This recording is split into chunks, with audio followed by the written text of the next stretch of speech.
My son said, "I love you" for the first time on a Thursday in June. He was sitting on our kitchen floor stacking wooden blocks into a tower that kept falling over. He didn't look up. He just said it, quiet and sure, like he'd been practicing in his head and finally decided today was the day. He was 4 years old. He had a speech delay that his father once called a defect. A father who sat across from me in a courtroom 3 months earlier, looked at his own lawyer and said through legal documents what he'd been saying with his silence for 2 years. I want everything except the son. He thought he was taking the house, the cars, the savings, the investments. He thought I was a fool for letting him. He signed the papers with a smile so wide his lawyer almost stopped him. Almost. But by then, the woman he'd underestimated for 6 years had already done what she does for a living. I appraised everything. The assets he was grabbing, the ones he was ignoring, and the one he was throwing away. The 4-year-old boy on my kitchen floor who would one day look up from his wooden blocks and say 3 words his father will never hear. Let me take you back to where this started. Before I get into this, I want to ask you something. If the person who was supposed to love your child the most looked at that child and saw a burden instead of a blessing, what would you do? Would you fight loud, or would you fight smart? Hold that answer. You'll need it by the end. And if this story means something to you, hit subscribe, not for me, for every mother who's been underestimated. I grew up in Durham, North Carolina. My mother, Rosa Vasquez, worked the front desk at the Hilton on Hillsborough Street for 22 years. My father left when I was 6. I have one memory of him, the back of his head as he walked down our driveway carrying a green duffel bag. He didn't turn around. I watched from the kitchen window until he reached the corner of Elm and Broad, and then he was gone. My mother raised me and my younger brother Marco on $14.50 an hour plus tips from guests who appreciated her smile. She never complained, not once. She just worked, and she taught me 2 things that shaped everything I became. First, know what things are worth, not what people tell you they're worth, what they're actually worth. Second, never let a man's confidence trick you into doubting your own math. I took both lessons literally. I studied finance at NC State, graduated in 2012, and became a commercial real estate appraiser. My job, my entire career, was about looking at a property and determining its true value. Not the listing price, not what the seller hoped for. The actual, verified, documented, defensible number. By 2018, I was a senior appraiser at Whitfield & Associates, a mid-size firm in downtown Raleigh. I earned $92,000 a year. I owned a reliable Honda Civic. I had a 401k, a savings account, and a small investment portfolio. I managed myself. I was careful with money, because I'd watch my mother count pennies on the kitchen table every Sunday night, and I'd promised myself I'd never sit at a table like that. Then I met Garrett Brennan at a charity gala in October 2016, the Triangle Business Alliance annual fundraiser at the Raleigh Convention Center. He was 30 years old, regional sales director for a pharmaceutical company based in Research Triangle Park, 6'1", blue suit, the kind of jaw that looks like it was designed by someone who understood architecture. He bought my table a round of drinks before he even introduced himself. When he finally walked over, he said, "I don't usually do this, but I've been trying to find a reason to come talk to you for 40 minutes, and I just realized I don't need one." It was smooth. I knew it was smooth. I went out with him anyway. Garrett Brennan was the most charming man I'd ever met, and I want you to sit with that word, charming. Not kind, not honest, not steady. Charming. There's a difference. And it took me 6 years to learn it. We dated for 14 months. He was attentive, generous, always planning the next trip, the next dinner, the next surprise. He sent flowers to my office on random Tuesdays. He remembered the name of my childhood dog. He asked about my mother, visited her at the Hilton, brought her chocolates on her birthday. Rosa loved him. Marco loved him. Everyone loved Garrett. That was his talent. Not sales, not pharmaceuticals. Garrett's talent was making people feel chosen. And once you felt chosen by Garrett Brennan, you'd walk through fire to keep that feeling. We married in June 2018 at a vineyard outside Asheville. 80 guests. My mother cried in the front row wearing a dress I'd bought her, the most expensive thing she'd ever worn. I remember standing at the altar looking at Garrett and thinking, this is it. This is the life I built. This is safe. We bought a house on Pinecrest Drive in North Raleigh. 4 bedrooms, 2.5 baths, a backyard with a magnolia tree that bloomed every April. Purchase price, $485,000. Garrett earned $165,000 a year. Between our 2 incomes, we were comfortable. Not rich, but the kind of comfortable where you stop checking your bank account before buying groceries. The first 2 years were good, genuinely good. We traveled. We hosted dinner parties. Garrett would cook steaks on the back patio, while our neighbors, the Holloways, sat on lawn chairs and talked about property taxes and college football. I'd sit on the porch steps with a glass of wine watching the magnolia tree catch the last of the evening light and think, I actually did it. The girl from Durham, whose father walked away with a green duffel bag, built a life where magnolia trees bloom in her own backyard. Lucas James Brennan was born on September 14, 2020, 7 pounds, 4 ounces, a Tuesday. He came out quiet, didn't cry for nearly 8 seconds, and I remember the nurse glancing at the doctor before he finally let out a small, soft wail. It wasn't the scream you hear in movies. It was gentle, almost polite. I held him against my chest and felt his heartbeat against mine, and I made a promise right there in that delivery room. I said it out loud, which the nurse probably thought was the epidural talking. I will never let anyone make you feel like you're not enough. I didn't know yet that the person I'd need to protect him from was his father. Lucas hit his milestones late, not dramatically late, but enough that our pediatrician, Dr. Sheila Watkins, at WakeMed Children's, flagged it at his 18-month checkup. He wasn't babbling the way most toddlers do. He made sounds, but words weren't forming. Dr. Watkins referred us to a speech-language pathologist. Evaluation confirmed a mild speech delay, twice-weekly therapy sessions at a clinic on Blue Ridge Road. I adjusted my work schedule. I drove Lucas to every appointment. I did the exercises at home, the flashcards, the repetition, games. I read to him every night, sometimes the same book 3 times because he'd point at the cover and grunt, and that grunt meant again, and I wasn't going to deny him that. Garrett went to 1 session. 1. He sat in the observation room for 20 minutes, watched Lucas struggle to form the B sound with the therapist, and then stood up, said he had a conference call, and left. That night at dinner, I asked how he thought the session went. He shrugged and said, maybe he'll grow out of it. By the time Lucas was 2 and the diagnosis was confirmed, Garrett had stopped picking him up when he cried. He'd walk past the nursery like it was a room in someone else's house. He stopped saying Lucas's name. It became the kid, or him, or your son. Your son. Like he was returning a product he hadn't ordered. I confronted him once. November 2022. Lucas was asleep. We were in the kitchen. I said, you don't hold him anymore, Garrett. He notices. Garrett poured himself a bourbon, leaned against the counter, and said something I will never forget as long as I draw breath on this earth. I wanted a son, Natalie, not a project. I set my glass of water down on the counter very carefully because my hands were shaking and I didn't want him to see. I didn't respond. I walked upstairs, checked on Lucas, watched him sleep for 10 minutes, then lay in the dark staring at the ceiling while my husband watched ESPN below me. That sentence didn't break my heart. It reclassified my husband. He went from the man I loved to a variable in an equation I needed to solve, and I'm very, very good at equations. The hotel receipt fell out of his sport coat on a Tuesday morning, November 2021. The Umstead Hotel and Spa, Cary, North Carolina, 1 night, $340, a Tuesday night. He told me he was at a regional sales meeting in Greensboro, which is 90 minutes in the opposite direction of Cary. I didn't confront him. My mother's voice in my head, know what things are worth, not what people tell you, what they're actually worth. I needed information before I made moves. Over 3 months, I checked joint credit card statements going back 12 months, 6 more hotel charges, all midweek, all within 30 minutes of Raleigh, not Greensboro, not Charlotte, not any of the cities where his meetings supposedly happened. But here's what I didn't find.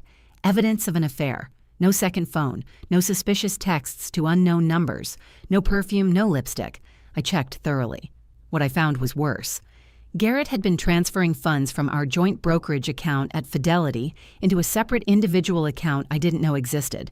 Small amounts.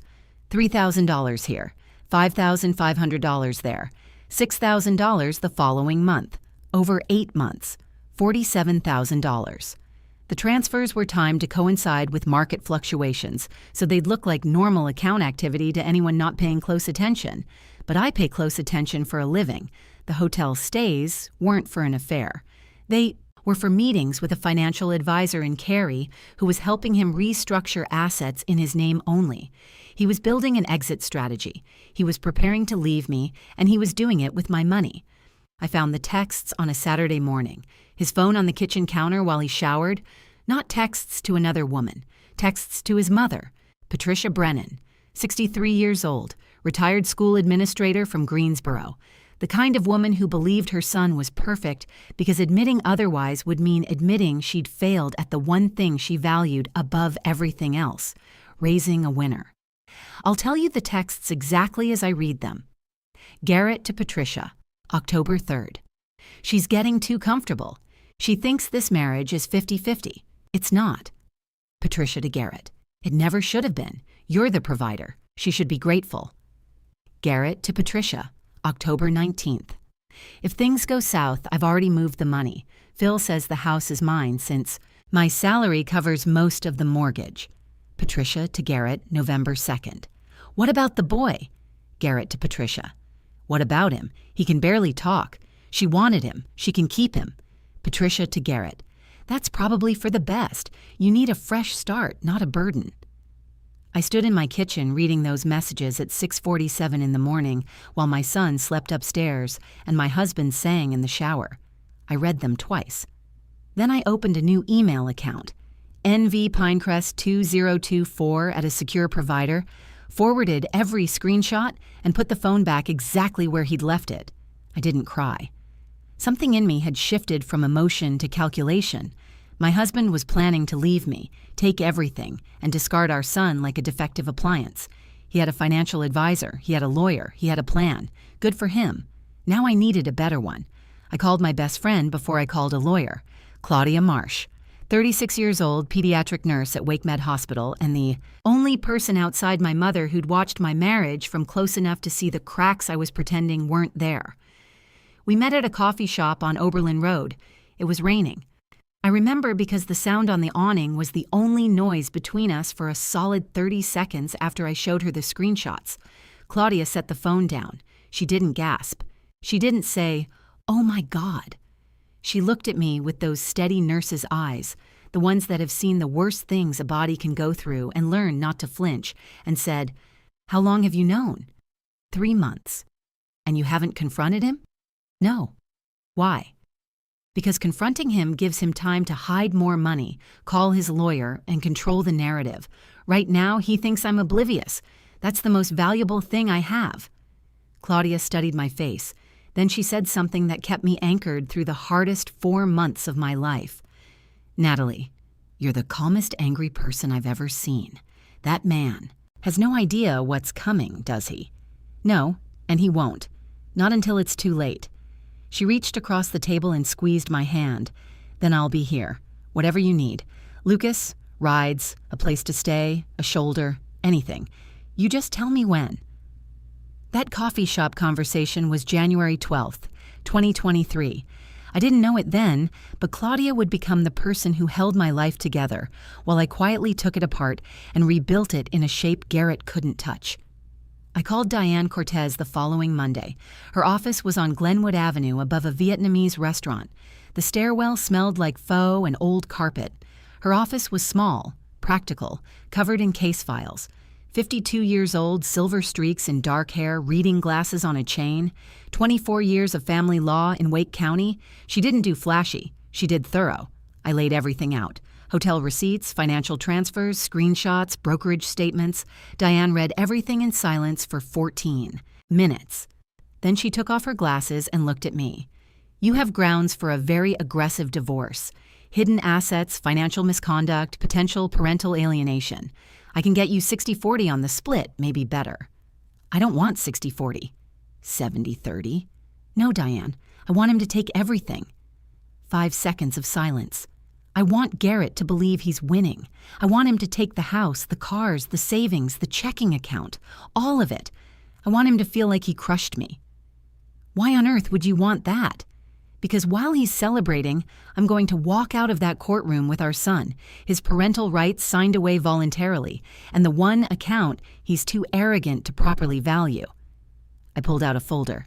Inside, the real appraisal of our house on Pinecrest Drive, not the $485,000 purchase price from 2018. The current market value, $735,000, a $250,000 increase driven by the Tech Corridor development off I-540 and 3 new. Commercial projects within a 2-mile radius, projects I'd appraised professionally. I knew the neighborhood better than any realtor in Wake County because I'd literally written the valuation reports driving the prices up. Garrett thinks the house is worth what we paid, I said. He hasn't checked. He's not a details person. He's a closing the deal person. What else? The brokerage account. He'd moved $47,000 out, yes. But the original Fidelity account still held $180,000 in index funds that had grown 23% in 18 months. Garrett never checked fund performance. He only watched the cash balance he'd been draining. And then the piece that made Diane's eyes go wide. Garrett's company stock options. His pharmaceutical employer had granted options over 3 years. Total unvested value, approximately $220,000, vesting in 18 months. Under North Carolina equitable distribution law, stock options earned during a marriage are marital property. I laid the numbers on Diane's desk. What Garrett thinks he's taking. The house at $485,000 perceived value. Cars worth $75,000 total. Savings and checking, totaling $123,000. His mind, roughly $683,000. What Garrett is actually taking. A house with a $340,000 remaining mortgage, depreciating cars, and $123,000 frozen by agreement terms. What I'd walk away with, the Fidelity account, $180,000 in index funds, stock options, $220,000 vesting, full sole custody, voluntary termination of parental rights, $2,000 per month child support for 5 years, $120,000. Real total, approximately $520,000, plus my son, plus freedom. Diane sat back, let out a long breath. You appraised your own divorce. I appraise everything, Diane. It's what I do. I needed 4 more months before filing. I needed Garrett to file first. If he filed, he'd feel in control. Men like Garrett need to feel in control. If he's driving, he won't question the direction. I just needed to hand him the steering wheel and let him drive off the cliff he couldn't see. So for 4 months, I waited. I was pleasant. I cooked dinner. I smiled. I took Lucas to therapy. I slept next to a man who was planning to discard me and let him believe I had no idea. It was the hardest acting job of my life. But Garrett and Patricia weren't waiting quietly. And what they did during those 4 months is what I need you to hear next, because this is the part that still makes my blood run cold. Patricia started visiting more frequently. Every other weekend, she'd drive down from Greensboro, always unannounced, always with a purpose disguised as grandmotherly concern. She'd walk into the house, glance at Lucas playing in the living room, and say things like, "He's still not talking much, is he?" Or, "Have you considered a different therapist? Maybe one who actually gets results?" She never directed these comments at Garrett, always at me, always with witnesses. Our neighbor, Karen Holloway, was there once when Patricia said, loudly enough for her to hear, "Some children just need more stimulation at home. Maybe if you spent less time at the office, Natalie." Karen looked at me with a sympathetic half smile that told me she'd already chosen a side. She just didn't know she'd chosen wrong. Then the dinner party happened, March 2023. Garrett invited his work colleagues over, 6 people, his regional team. I cooked, always cooked. Halfway through the meal, someone asked about Lucas. Where was the little guy? Sleeping, I said. Garrett swirled his wine and said, casual as weather, "Yeah, he's got some developmental issues. We're managing it." The way he said managing it made it sound like a business problem, a supply chain disruption, Not a 4-year-old child working hard twice a week to learn the sounds that other kids made effortlessly. But it was what he said after dinner that gutted me. The guests had moved to the living room. I was in the kitchen cleaning up, and Garrett didn't know I could hear through the serving hatch. His colleague Brad asked, "So is Lucas going to be okay?" My nephew had speech delays and he's fine now. Garrett laughed, low, dismissive.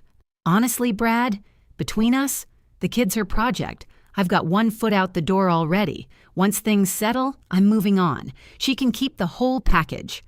The whole package. That's what he called his wife and son. The whole package. Like we were leftover inventory he was clearing off a shelf. I stood at the kitchen sink with my hands in warm, soapy water and stared at the magnolia tree through the window. The same tree I'd looked at 100 times thinking I was safe. I dried my hands, folded the towel neatly, placed it on the counter, and went upstairs to check on Lucas. He was asleep, one arm around his stuffed elephant Buh, mouth slightly open. I fixed his blanket. I stood there for 3 minutes. Then I went back downstairs and served dessert to 6 people, with a smile so steady, not one of them suspected that the woman handing them tiramisu had just heard her husband call his family clearance merchandise. Patricia escalated 3 weeks later. She called Rosa, my mother, the woman who'd worked 22 years at a hotel front desk to raise 2 children alone. Patricia called her on a Sunday afternoon and said, "Rosa, I'm worried about Natalie. She seems overwhelmed. Maybe Lucas would benefit from spending more time with family who can give him proper attention. Garrett and I have been talking, and we think a more structured environment might help." My mother called me 20 minutes later. Her voice was shaking, not from fear, from rage. "Esa mujer me llamó. That woman called me. She told me you can't handle your own child. She said Garrett wants to help. Mia, what is happening in that house?" I told my mother everything that night, every text, every transfer, every word Garrett had said about Lucas. Rosa was silent for a long time. Then she said, "Your father left with a bag. This one is leaving with your money. But Mia, your father was just weak. This one is cruel. Finish him." 2 weeks after that, Patricia invited Karen Holloway for coffee and told her, woman to woman, that she was gravely concerned about Natalie's mental state, that I'd been erratic, that I'd been neglecting Lucas's medical needs. Karen told me this later after everything came out, with tears in her eyes and an apology I didn't need but accepted. Patricia was building a case, not a legal one, a social one. She was poisoning the well so that when Garrett finally left, the neighborhood, the community, his colleagues, everyone would nod and say, "Well, she was always a bit off, wasn't she?" This is what a planned demolition looks like. You don't just blow up a building. You weaken the supports first, column by column, beam by beam, until the structure falls and everyone thinks it collapsed on its own. If you've ever had someone in your life quietly turn people against you while smiling to your face, if you've ever walked into a room and felt the temperature change because someone got there first with their version of your story, I need you to take a breath right now, because you're not crazy, you're not paranoid, and you're not alone. Tell me in the comments, have you ever been the target of someone else's whisper campaign? I want to hear what happened. Every single one. Garrett filed for divorce in January 2024. He served me at work. A process server walked into Whitfield and Associates at 11:15 on a Wednesday morning and handed me the papers in front of 3 colleagues. Deliberate humiliation. I made sure to look surprised. I made sure my hand trembled when I took the envelope. I went to the bathroom, locked the stall, sat on the lid, and smiled for 5 seconds. Then I composed my face, called Diane, and said 2 words. He filed. "Good," she replied. "Now we let him run." Garrett's lawyer was Phil Kendrick, glass and steel firm in Charlotte, $600 an hour, specialized in high-asset divorces for men who wanted to leave their marriages with maximum assets and minimum obligations. Phil was aggressive, theatrical, and used to opponents who fought back.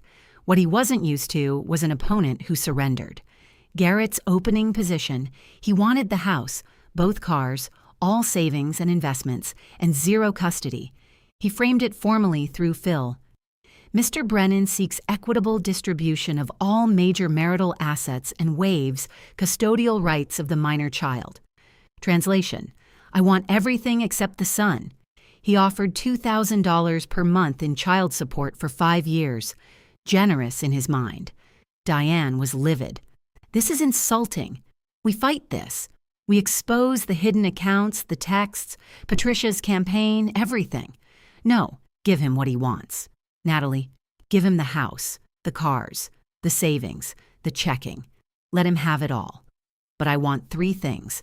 Full sole custody, no visitation, the brokerage fund account, and his signature on a voluntary termination of parental rights.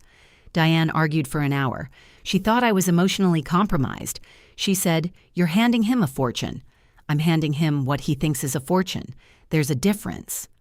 That's when I revealed the full plan, the real house value, the stock options, the fund growth. Diane went quiet. Then she smiled for the first time in our entire professional relationship. "You appraised your own divorce. Every square foot of it." First mediation, February 2024, Wake County Courthouse Annex. Garrett in a navy suit, gold watch. Phil with a leather briefcase. I wore a gray sweater. Diane carried one folder, thin, intentionally thin. We looked outmatched. That was the point. Phil laid out demands. House, cars, accounts, 0 custody. $2,000 monthly child support. Phil listed the brokerage account at approximately $40,000 in residual funds. Diane listened without interrupting, then said, "We'll accept." Phil blinked. Garrett tilted his head. The mediator, Joan Crawford, looked up from her notes. "You'll accept this?" "My client accepts the proposed division of the house, vehicles, and bank accounts. In exchange, full sole legal and physical custody, the Fidelity brokerage account in its entirety, and Mr. Brennan's voluntary termination of parental rights." Garrett leaned over and whispered to Phil. I read his face perfectly. It said, "She's giving me everything for a kid and some leftover fund. Take it." Phil hesitated, asked for a recess. Garrett overruled him. "No, I want this done today." Mediation failed on a technicality over the child support start date. Didn't matter. The terms were set. We were going to court. Claudia came over the night before the hearing. She brought Thai food from a place on Western Boulevard that Lucas liked because they made the pad Thai mild. Lucas was asleep. We sat on the kitchen floor because the table felt too formal for what we needed to say. "Are you scared?" she asked. "No." Liar. I laughed. First real laugh in months. "Okay, I'm terrified. Not that it won't work. I'm terrified of what happens after, being alone, being a single mother, being the woman whose husband didn't want her or her son." Claudia set down her fork. "Natalie, listen to me. I've worked in pediatrics for 11 years. I've seen parents who move heaven and earth for their kids, and I've seen parents who treat their kids like inconveniences. Lucas has a mother who drove him to therapy twice a week for 2 years, who read the same book 17 times in one night because he pointed at the cover, who restructured her entire career around his appointment schedule. Garrett has a mother who told your mom you can't handle your own child. Don't you dare compare yourself to that man. You're not going to be alone. You're going to be free. There's a difference." I looked at her. This woman who'd shown up at my door with Thai food on a Tuesday night, who'd watched Lucas on Emergency. Notice a dozen times, who never once said, "I told you so" about Garrett, even though she'd never trusted him from the start. "Claudia." "Yeah? When this is over, I'm putting you as Lucas's emergency contact on every form." She picked up her fork. "I've been on his daycare forms since October. The staff already knows me by name." She grinned. "You think I was going to wait for you to ask?" March 7th, 2024, Wake County Courthouse, Courtroom 4, B, Judge, Honorable Margaret Liu, 15 years on the family court bench. I wore a navy dress. Diane had one folder. Garrett wore a new charcoal suit, $600 tie. Phil beside him with the thick leather briefcase. Patricia in the gallery, 3rd row, arms crossed. And behind Patricia, 5 rows back, 3 of Garrett's colleagues from the dinner party. Brad was one of them. They'd come to watch. Garrett had invited them. He wanted an audience for his victory. He was about to get one. Judge Liu reviewed the settlement. Standard questions. Voluntary agreement? Yes. Represented by counsel? Yes. Adequate time to review financial disclosures? Phil said yes. The most expensive yes of his career, because the disclosures were technically complete. Every asset listed, every account named. The Fidelity Brokerage Fund clearly identified with its account number. What Phil hadn't done was check the current balance. What Garrett hadn't done was ask. The court will execute the agreement. 2 copies printed. Garrett signed first, fast, confident, barely reading. He pushed the papers across. My turn. I picked up the pen, slowly. Read every line, every clause. Found the 3 that mattered: sole custody, termination of parental rights, brokerage account, full and uncontested transfer. I signed, set the pen down, and then from across the room, the sound of Phil Kendrick's chair scraping the floor as he stood fast enough to knock his folder sideways. Your Honor, I need a moment. My client may not have been fully informed about... Judge Liu raised her hand. Mr. Kendrick, both parties have signed. The agreement has been filed. Phil's face went white. He'd been reading the brokerage transfer clause during my signing, and something had finally made him pull out his phone and check the actual account. Not Garrett's summary, the real number. The brokerage account, the current valuation, the index fund growth. There are also unvested stock options tied to... Mr. Kendrick, the agreement is executed. If your client had concerns about asset valuations, the time was during the 45-day review period, not after both parties have signed in open court. Garrett stared at Phil, the smile gone, confusion becoming panic. I leaned toward him, close enough that only he could hear. You said you wanted everything except the son. I gave you exactly what you asked for. His mouth opened. Nothing came out. Too late, Garrett. You already signed it. Behind us, I heard a sound from the gallery. Brad, Garrett's colleague, let out a low breath. The woman next to him whispered something. Patricia stood up, then sat back down, then stood again, unsure what to do with her body now that the script she'd rehearsed in her head had been ripped up in front of her.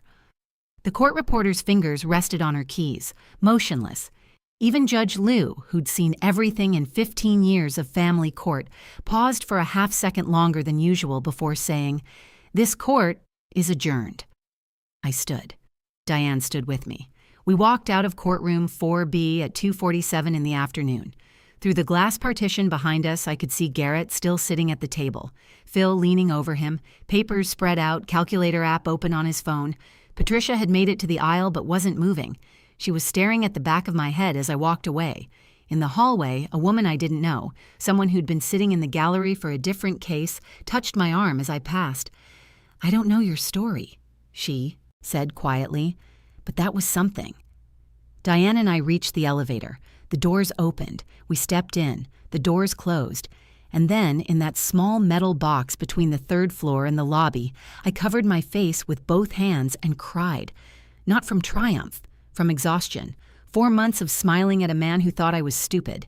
3 years of watching my son be dismissed. The weight of a plan so heavy I couldn't share it with anyone except a lawyer above a Vietnamese restaurant and a best friend on a kitchen floor. Diane put her arm around me, said nothing, handed me a tissue when the elevator reached the lobby, straightened my collar. "Go get your son." The aftermath came fast. Garrett tried to contest within 2 weeks. His new lawyer, David Walsh, told him the truth. "You signed voluntarily, you had counsel, you had 45 days. No judge will overturn this." Garrett called me. I answered once. "You knew about the stock options." "Yes. You knew the house was worth more." "I appraised the house, Garrett. I literally wrote the valuation." "You set me up." "I gave you everything you asked for. You just never bothered to check what you were leaving behind." Silence. "He's my son, Natalie." "No, he was your son. You signed that away too, voluntarily, in open court, with your lawyer and your mother and your friends watching." I hung up, changed my number the next day. Patricia's collapse was slower. She called Rosa again 2 days after the hearing. This time, Rosa was ready. "Patricia, your son sat in a courtroom and signed away his own child because he thought money was worth more. My daughter didn't trick anyone. She just did better math. Don't call this number again." Rosa told me this over the phone that evening. Her voice was calm, satisfied in a way I rarely heard from my mother. Then she said, "Mija, I kept that duffel bag memory of your father for 28 years. It taught me that some men leave, but your story, it taught me something else. Some women let them and still win. Patricia tried one more move. She called Garrett's colleagues, the ones who'd been in the courtroom, trying to spin the narrative. Natalie manipulated the proceedings. She hid assets. But Brad, the colleague who'd been at the dinner party, who'd heard Garrett call his family the whole package, wasn't buying it. He told Patricia directly, "Ma'am, your son told me at a dinner party that he had 1 foot out the door and his wife and kid were leftovers. Whatever happened in that courtroom, he earned it." That story traveled through Garrett's office within a week. By the end of March, 3 of his colleagues had quietly distanced themselves. His manager moved him off a key account. Not officially disciplinary, just a reassignment. The kind of quiet professional consequence that doesn't show up in any file but everyone understands. Patricia stopped calling people after that. There was nobody left to call who believed her version. Karen Holloway, my neighbor, knocked on my door the week I was packing up the Pinecrest house. She was holding a bottle of wine and an apology. "Patricia told me things. About you. About Lucas. I believed her, Natalie. I'm so sorry." I took the wine. "You believed what you were told. Most people do. I should have asked you." "Yeah, you should have." She stood on my porch looking miserable. I opened the wine, poured 2 glasses, and we sat on the front steps of a house I was about to leave forever, drinking Pinot Grigio in the late afternoon sun. "For what it's worth," Karen said, "everyone on this street knows now. The Delaney's, the Mosses, the Chens. Patricia came to the neighborhood barbecue last fall and told everyone you were unstable. Now they know the truth. She hasn't been invited back." I didn't feel triumph. I felt tired and relieved and ready to go. 3 months later, June 2024, Lucas and I live in a 2-bedroom apartment on Maynard Road in Cary, 2nd floor, balcony facing crepe myrtles that bloom pink in summer, 940 square feet. After the Pinecrest house, it should feel like a downgrade. It doesn't. It feels exactly right. Lucas turned 4 in September. His speech therapist, Dr. Annika Wells, says he's progressed faster in 3 months than in the previous year. He's stringing 3-word sentences together. "Mama, look, bird. Want more, please. Fall down." That last one, about the stuffed elephant, he says with a giggle that fills our small apartment like sunlight fills a window.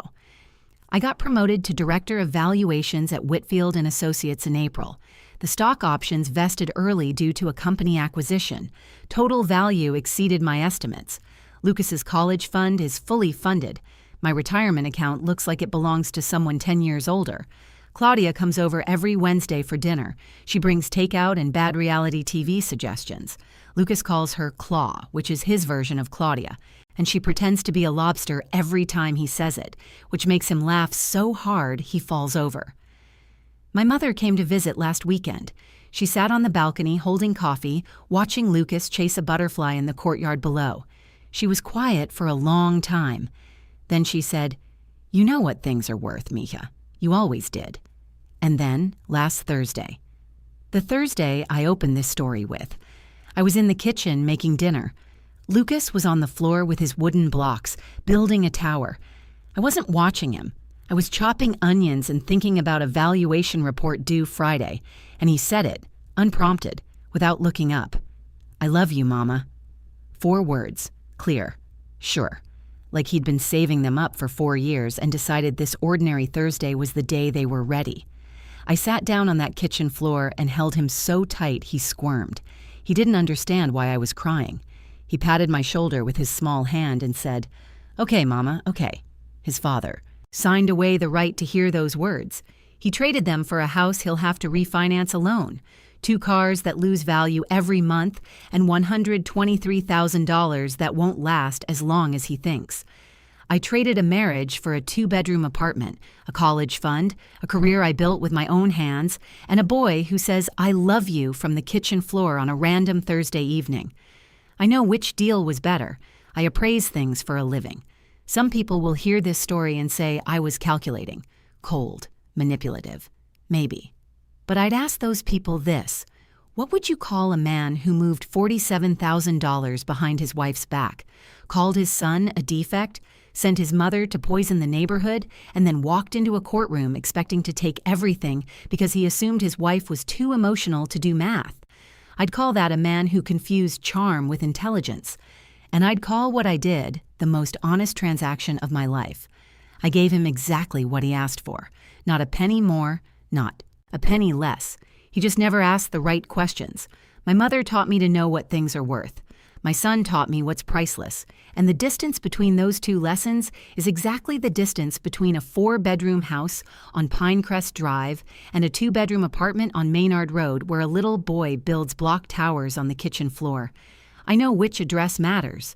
I've always known. It's Sunday night. Lucas is asleep. Bud the elephant is tucked under his arm. The monitor on my nightstand picks up his breathing, soft and steady. The crepe myrtles outside the balcony are catching the last light. There's a glass of wine on the railing. There's a valuation report on my kitchen table. And there's a boy in the next room who will wake up tomorrow morning, walk into the kitchen in his dinosaur pajamas, and say something new. A word he's been working on, a sentence he's been building. And I'll be there. Every single morning. Because that's what I chose in courtroom. 4B on March 7th, 2024. Not the house, not the cars, not the savings. Him.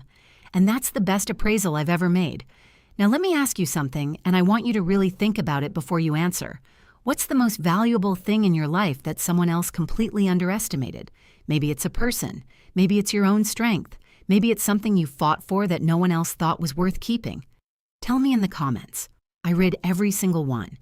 And if you know someone who needs to hear this story tonight, someone who's sitting at a kitchen table wondering if they're worth more than what they're being told, send this to them. Sometimes the thing that saves someone isn't a lawyer or a plan. It's knowing that somebody else made it through. I'll see you in the next one.